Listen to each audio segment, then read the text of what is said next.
Action Motorsport vous est présenté par la Capitale Assurance Générale, l'assureur québécois des motocyclistes. RPM Rive-Sud, pour rouler ensemble en grand. Et Motojournal, le magazine numéro 1 des motocyclistes québécois.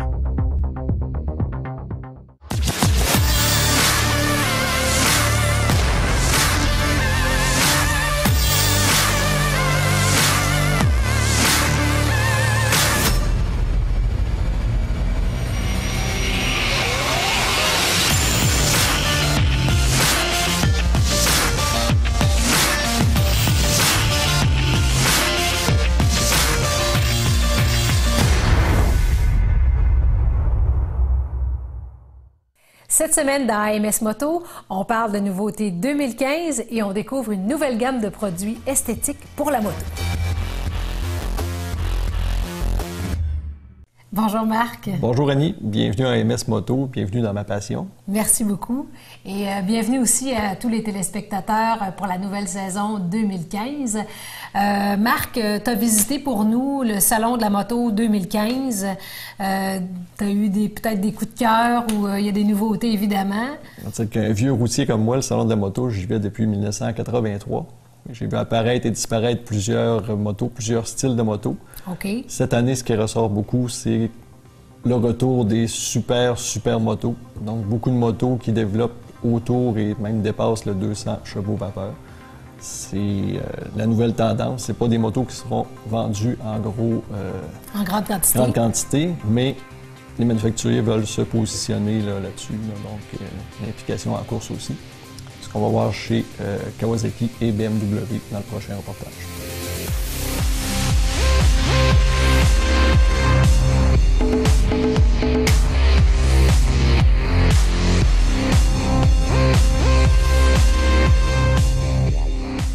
Cette année, on a le Vulcan S. Le Vulcan S, c'est un 650, moteur reconnu de Kawasaki. C'est un moteur qu'on sert pour nos EX50 et nos moteurs qu'on sert pour nos ER650 et nos Versys. C'est un moteur en twin parallèle qui développe pour le custom à peu près 65-66 forces. Cette moto-là, elle est différente comparativement à la compétition, c'est qu'elle est ergo-fit. Ergo-fit, c'est-à-dire que elle se transforme aux besoins de la clientèle. Une personne qui est de taille normale va prendre la standard. Quelqu'un qui est de taille beaucoup plus petite, on va faire d'autres changements sur la moto, ce qui est gratuit. C'est-à-dire qu'on rapproche les poignées, on a des nouvelles poignées pour ça, on rapproche le banc, on a un nouveau banc pour ça. Les personnes qui sont 6 pieds et plus, on a le changement de vitesse et les freins qui se rallongent, on a de nouvelles poignées qui s'ajustent. Ça se fait chez le concessionnaire et puis c'est gratuit. Kawasaki renvoie les choses qu'il a à changer dessus, les poignées ou les autres pièces, gratuitement aux consommateurs. Il les fait installer chez le concessionnaire avant la remise de l'unité. Ça, c'est un nouveau concept qu'on fait. Puis déjà, dans plusieurs salons qu'on a fait au Canada, ça a été bien accepté par la clientèle. On a aussi, cette année, on a notre Versys 650 et notre Versys 6000 qui ont eu un remodeling, un changement complet. On reconnaît vraiment la famille Ninja dans ce mouvement qu'on a fait de changer les plastiques. Et puis, on voit très bien l'entrée d'air, on pense que c'est un Ninja, mais c'est un Versys. Puis le Versys est très populaire à cause... On est assis comme si on ferait un motocross, on a pas mal au dos. On peut faire des longues distances, une moto à longue distance, un gros réservoir. Ça, c'est certainement une de nos motos cette année qui va faire bien. Et aussi, on a notre flagship. Notre flagship, c'est-à-dire notre modèle vedette qu'on a mis cette année. Là, on l'a au Salon de Québec. On est chanceux de l'avoir. C'est le H2R. Cette moto, c'est une moto incroyable. C'est une moto qui développe. Le H2R, c'est seulement pour la course. Bien, pour les pistes. Elle n'est même pas légale pour la course parce qu'elle est trop puissante.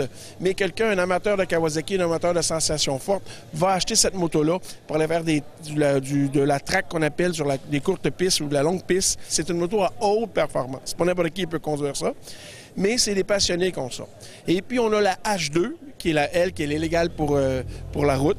Elle a le supercharge comme l'autre, mais elle développe à peu près 205 forces. Mais en plus, elle développe 205 forces à 5000, 5005 tours. Alors, c'est incroyable.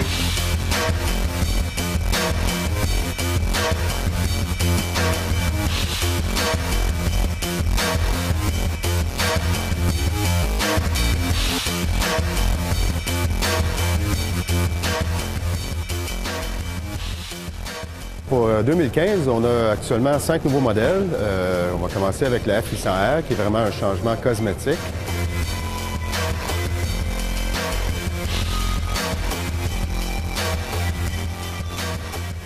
Après ça, on tombe dans nos gammes de Boxer.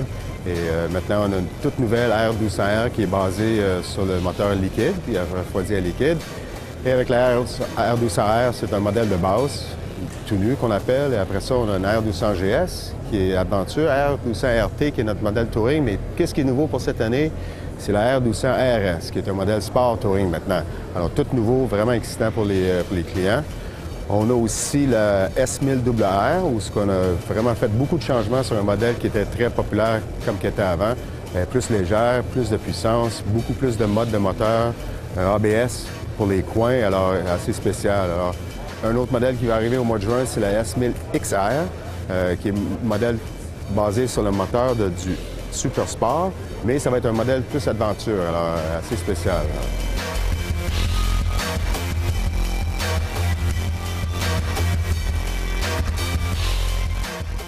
Marc, après ce reportage, est-ce que tu as quelque chose que tu aimerais ajouter?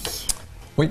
BMW, encore une fois, dans mon jeune temps, c'était perçu comme une compagnie qui offrait des motos pour les gentlemen. Donc, c'était des motos sport touring, des motos sobres. Maintenant, on a une gamme qui s'étend du sport aventure, la moto de tourisme, oui, la super moto, maintenant des super motos de sport aventure. La gamme s'est étendue. On pourrait-tu dire que c'est une gamme qui est vraiment complète? Oui, puis c'est performant. Très performant. Donc, BMW frappe toujours sur le clou, assez solide. Du côté de Kawasaki, la Vulcan S, c'est un peu l'adaptation qu'on a d'une automobile. Donc, on peut ajuster le siège sur une personne qui mesure 5 pieds versus un autre 6 pieds. Dans la moto, c'était assez rare. Donc, c'est vraiment une cible que Kawasaki veut aller chercher. Les personnes de petite taille, souvent, qui ont de la misère à se trouver une moto à leur gabarit. Donc, c'est très intéressant. C'est quelque chose qui t'a accroché? Oui. Donc, si plusieurs manufacturiers s'alignent comme ça dans les prochaines années, bien, il n'y aura pas de raison de ne pas faire de la moto parce que c'est trop imposant ou trop impressionnant. Donc, après la pause, on va du côté de KTM et de BRP.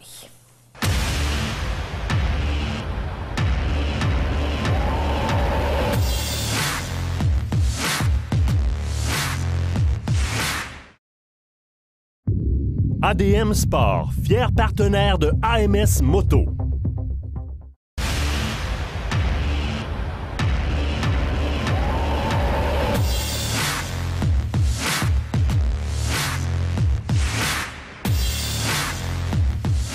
Les nouveautés cette année de KTM, on est vraiment choyés. On a 4 nouveaux modèles qui vont vraiment, je pense, attirer une nouvelle clientèle.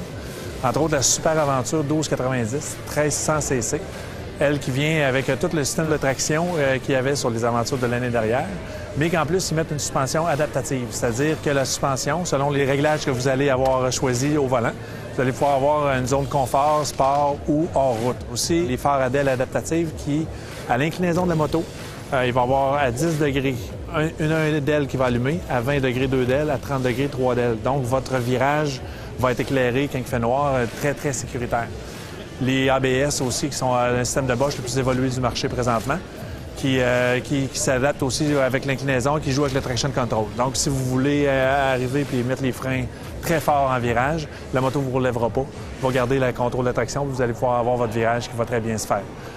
Autre modèle très urbain, les 390, que ce soit en RC, qui est le modèle plus racer, plus course, mais qui est toujours dans la catégorie 400 cc et moins. Et le Duke 390 qu'on voit présentement en arrière de moi. 44 chevaux, ABS de série, désactivable si vous voulez. Très, très puissant, très léger. On parle de 139 kg, 309 livres. Très adapté à la ville de Québec. Dernière nouveauté, le Freeride, qui est un nouveau type de moto en réalité, qui est un hybride entre une moto trial et enduro. Très léger, 2 temps, qui est accessible soit pour les femmes, soit pour les débutants, ou quelqu'un qui veut aller faire du franchissement d'obstacles très agressifs, qui peut être une belle deuxième moto.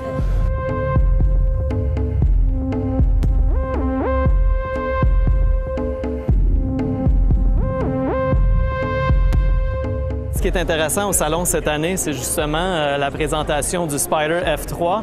Nous avons apporté avec nous une espèce de mule où on simule la position des guidons. La force du système UFIT est ici présentée, justement, c'est de s'accommoder ou s'acclimater à l'ergonomie de chaque personne.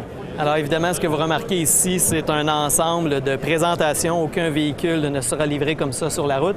L'ensemble de présentations permet de simuler, justement, en magasin, le choix de guidon et les positions ergonomiques du nouveau Spyder F3. Et même chose au niveau des repose-pieds. Je vous montre un petit exemple. Nous avons des repose-pieds qui peuvent être à très courte portée pour un conducteur ou un pilote avec des plus petites jambes. On a des positions mitoyennes ou au contraire, on peut aller à l'extrémité complète en position 5, ce qui permet d'avoir une position beaucoup plus détendue. D'ailleurs, le Spyder F3 cette année est un des éléments très différenciés, justement, d'avoir une position de conduite qui est complètement différente. Donc, ça vous donne un exemple ici, justement, des possibilités de guidon. Position plus détendue, plus à l'arrière. Les positions d'origine. Et les positions beaucoup plus rapprochées près du cockpit qui inclinent l'épaule à l'avant et inculquent une certaine courbure au niveau du dos pour une position plus relaxe, décontractée. Ce qui est nouveau avec la machine, c'est que ce véhicule-là pèse 150 livres moins que notre ART. Notre position, on est assis comme dans la machine, lorsque les autres machines, on est assis comme sur la machine. C'est là où tu vas trouver que sur les autres machines comme notre ART, tu travailles les bras. Lorsque ici, tu travailles les jambes. Puis encore là, j'ai hâte à mon démo, il s'en vient dans le mois de mai. Je vais en mettre du millage sur la machine. L'autre chose qui est intéressant avec le 1330, c'est que les deux radiateurs poussent l'air vers l'extérieur. J'ai des Chuck Fox en avant pour une belle suspension agressive.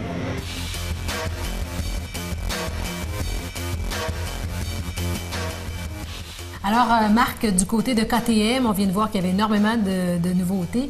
Je pense que pour BRP, de ton côté, toi, tu es bientôt en faire l'essai. C'est ça, c'est la nouvelle F3 qui va voler la vedette cette année.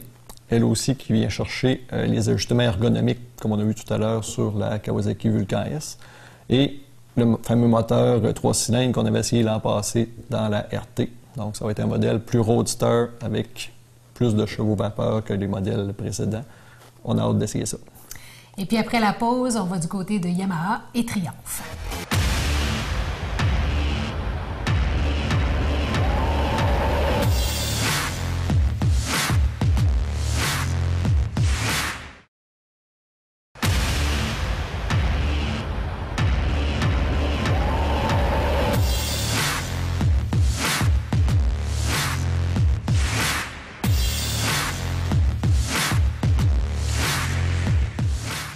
Alors, cette année, chez Yamaha, on a plusieurs nouveautés, dont la R1 qui est derrière moi. On parle de 200 HP pour 200 kg. Très attendu des amateurs de motosport, cette nouvelle R1. On a aussi la FJ09, qui était très attendue. C'est un modèle qui est basé sur la FZ09 de l'an dernier, que les clients ont apprécié, connaissent le moteur. On l'amène dans un nouveau châssis qui est plus sport touring, plus confortable pour faire de longues routes. Dans les nouveautés, on a la R3 cette année, qui est vraiment un modèle sport pour introduire les jeunes qui ont leur permis de moto à la motosport. Petite cylindrée, donc moins cher d'assurance, moins de performance, mais un look vraiment comme sa grande sœur, la R1. Si on continue encore dans les nouveautés, on a la Bolt C-Spec, la Bolt qui a été introduite déjà depuis 2 ans. C'est un moto custom, mais là qui a été adapté avec des petits, je te dirais, côté sport. Les repose-pieds relevés, les guidons rebaissés pour donner une position de conduite différente un peu.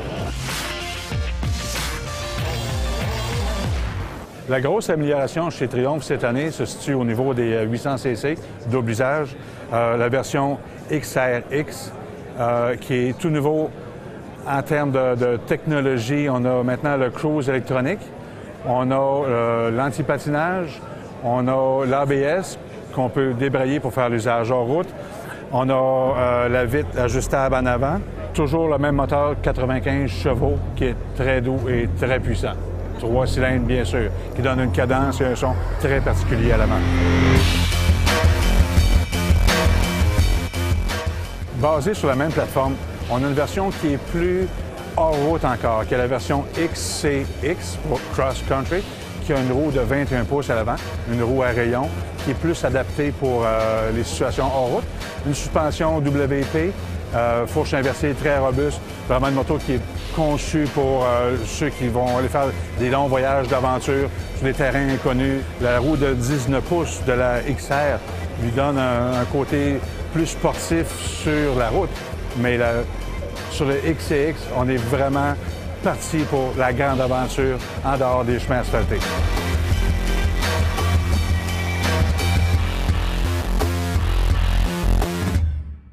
Alors, Marc, du côté de Yamaha, beaucoup de nouveautés. Est-ce que Yamaha a comblé tes attentes? Et même plus. Non, c'est vrai, ça va faire. Depuis 2011, depuis le tsunami au Japon, Yamaha nous avait promis beaucoup de nouveautés, mais c'était souvent remis à l'année d'après. L'an passé, on a eu la FZ09 qui a fait un tabac. La FZ07 est apparue dans l'année aussi. Ça a été une moto qui a été très appréciée des motocyclistes. Cette année, on revient avec une FJ09 qui est une moto plus confortable, plus une moto au long cours comparée à la FZ09. C'est très apprécié ça aussi.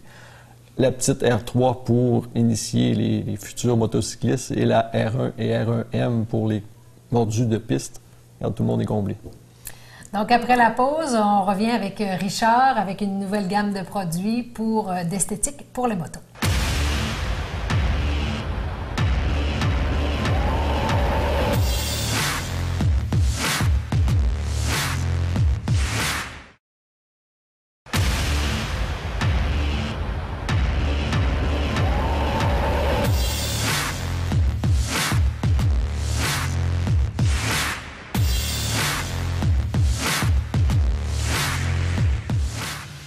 Salut Richard. Salut Annie. Dis-moi, Silverwax nous arrive avec une gamme qui semble assez large, assez extraordinaire, qui sont des produits exclusifs pour la moto. Est-ce que tu peux nous en parler un petit peu? Oui, bien on sait à la base, Silverwax est reconnu pour sa ligne automobile. Oui. Ça, c'est connu, la ligne va vraiment bien. Et puis, les gens nous demandaient souvent des produits spécifiques à la moto. C'est évident que dans les deux gammes, il y a des produits qui se combinent dans les deux. Par contre, la moto, elle a des particularités aussi. Il y a des produits qui doivent être faits spécialement. La moto, on sait, on a du chrome, on a du polycarbonate, on a différentes matières qui est différent de la voiture. Et les formats aussi sont différents. Fait qu'avec la gamme Silverwax, les 21 produits sont répartis en 4 groupes. On a fait ça vraiment simple. On a fait la partie des nettoyages. On a fait la partie des produits pour le protéger, qui sont les protecteurs. La troisième partie, c'est la restauration. Il est graffiné, on veut le remettre beau. Et la dernière, c'est la finition. Pour ceux qui aiment la mettre belle, comme on dit, avant de partir. Fait que dans l'ensemble, tous les 21 produits, on est capable de faire la moto au complet et elle va être parfaite après ça. Moi, il y a une abondance de produits. Moi, je regarde ça, je ne saurais même pas par quel produit commencer. Est-ce qu'il y a un produit en particulier qui pourrait être utile pour peut-être l'ensemble? Il y a un ordre un petit peu, Annie, là-dedans qu'il faut bien comprendre. C'est qu'il y a des choses qui sont spécifiques à des applications. Et il y en a d'autres qui sont la base. Je vais te donner un exemple. On arrive, je viens d'acheter une moto, que ce soit neuve ou que ce soit usagée. Bien, il faut la protéger. Souvent, les gens, bien, on a hâte de rouler, on a hâte d'avoir le plaisir de faire de la moto, mais c'est pas long. On le lave bien, on la sèche et on lui met un scellant sur le réservoir, sur le devant. Partout, on en met ceux qui ont des valises en plastique, bien, tu en mets aussi dedans. Il faut le sceller, il faut la protéger. Ça, c'est le produit le plus important. Est-ce que c'est quelque chose qui va protéger, par exemple, contre les égratignures, ces trucs-là? En réalité, le produit, ce qu'il va faire, c'est qu'il va, premièrement, il va garder la couleur de la moto parce que c'est l'usure de la route. Hein.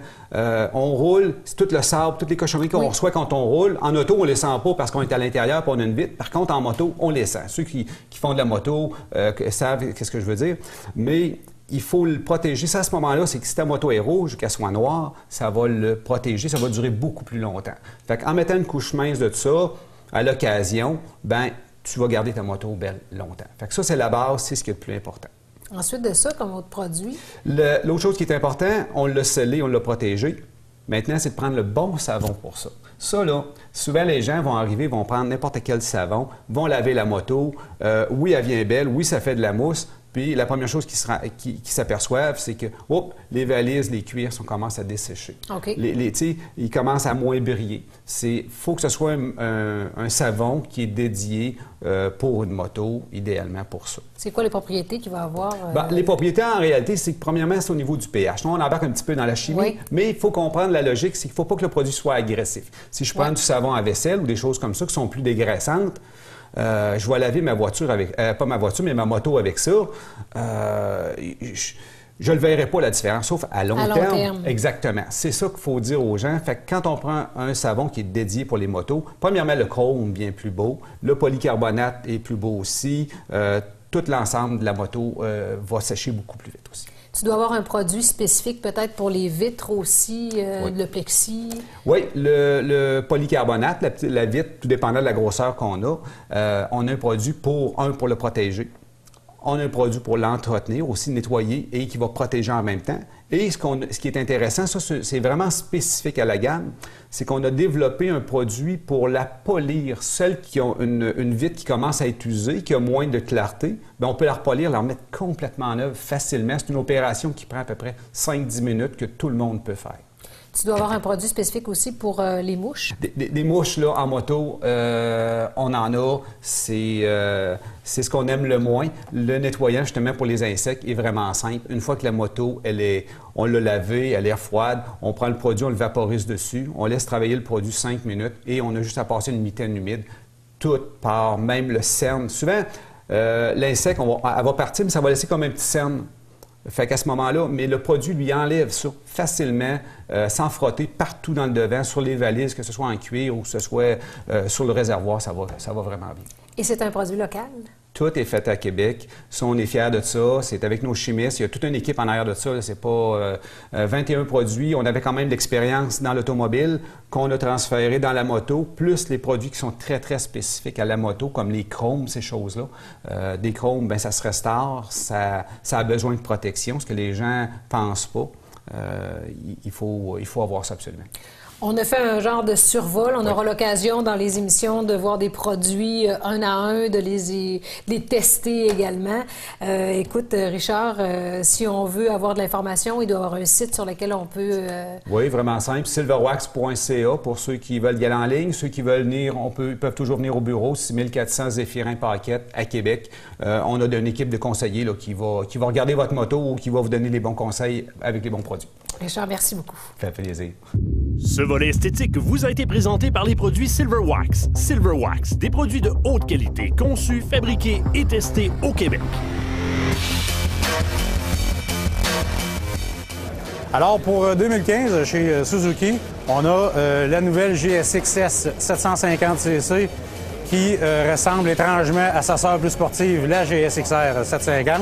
La mécanique inspirée qui a été conçue par le manufacturier depuis déjà plusieurs années, donc 1985, la première année du GSX-R 750.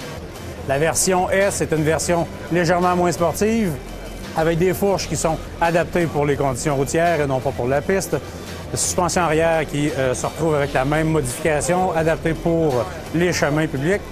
On a une version qui est dépourvue de carénage, qui est au goût du jour. Donc, le véhicule plaît à plusieurs utilisateurs qui préfèrent avoir la sensation du vent plutôt que l'apparence sportive et le coût d'immatriculation qui est tout à fait adapté pour ce marché-là.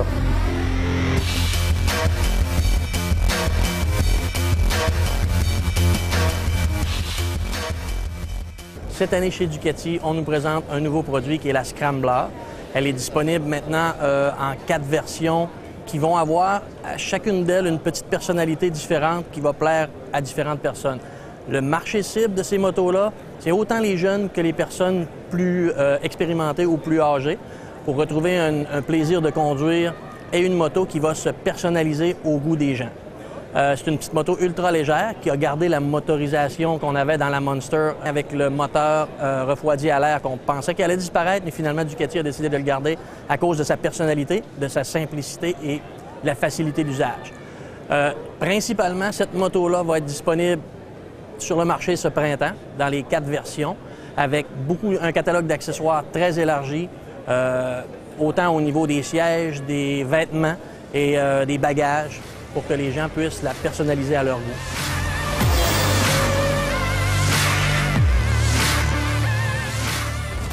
Marc, du côté de Ducati, il y a la petite Scrambler, on peut dire que c'est une moto qui a de la gueule. Oui, offerte en 4 modèles, donc c'est une marque dans la marque. Le nom Scrambler, c'était accolé à Triumph, parce qu'il y a un modèle Triumph Scrambler que tout le monde connaît.